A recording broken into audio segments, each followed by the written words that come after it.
शिव जी ने बताया सबसे बड़ा पुण्य क्या है। शिव महापुराण के अनुसार एक बार मां पार्वती ने भगवान शिव से दुनिया का सबसे बड़ा रहस्य पूछा था। तब भगवान शिव ने दुनिया के सबसे बड़े पाप और पुण्य के बारे में बताया था।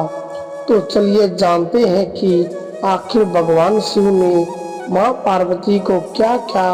शिव पुराण हिंदू धर्म के पवित्र धार्मिक ग्रंथों में से एक है। इनमें भगवान शिव की महिमा और उपासना से जुड़ी चीजें हैं।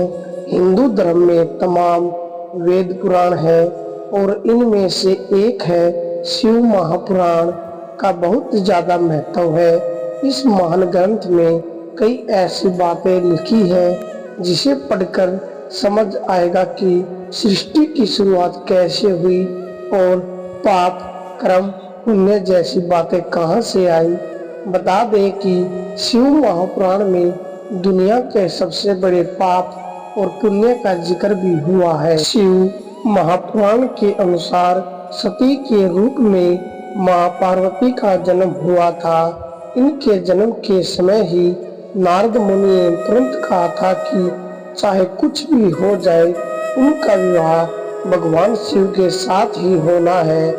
बड़े होने के साथ साथ भगवान शिव के प्रति उनका प्रेम गहराता ही गया। कई सालों की तपस्या के बाद आखिरकार भगवान शिव ने पार्वती माँ को अपने साथ विवाह का वरदान दिया और आखिरकार दोनों की शादी हुई। बता दें कि एक बार माँ पार्वती ने भगवान शिव से दुनिया के सबसे बड़े पुण्य और पाप के बारे में पूछा था।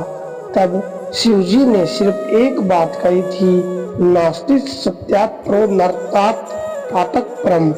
माँ पार्वती के सवाल पर भगवान शिव ने जो श्लोक बोला उसका मतलब अब आसान भाषा में समझते हैं। इस श्लोक का मतलब है सम्मानपूर्वक जिंदगी जीना और हमेशा सच्चे रहना ही सबसे बड़ा गुण और पुण्य है। सबसे बड़ा पाप है बेईमानी करना या फिर ऐसे लोगों का साथ देना। एक इंसान को ऐसे ही कर्म करने चाहिए जिसमें ईमानदारी हो, सच्चाई हो।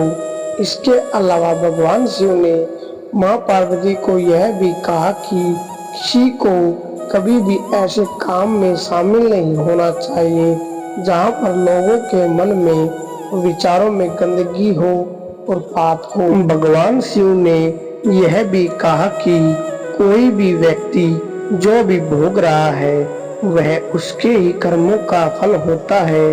ऐसे में लोगों को अपने हर एक कदम का चुनाव बहुत ध्यान से करना चाहिए।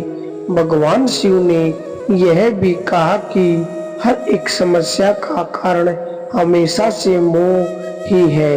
मोह ही ऐसी चीज है जो कई चीजों में बाधा डालती है। अगर कोई व्यक्ति इस चीज से मुक्त हो जाए तो वो दुनिया में कुछ भी हासिल कर सकता है।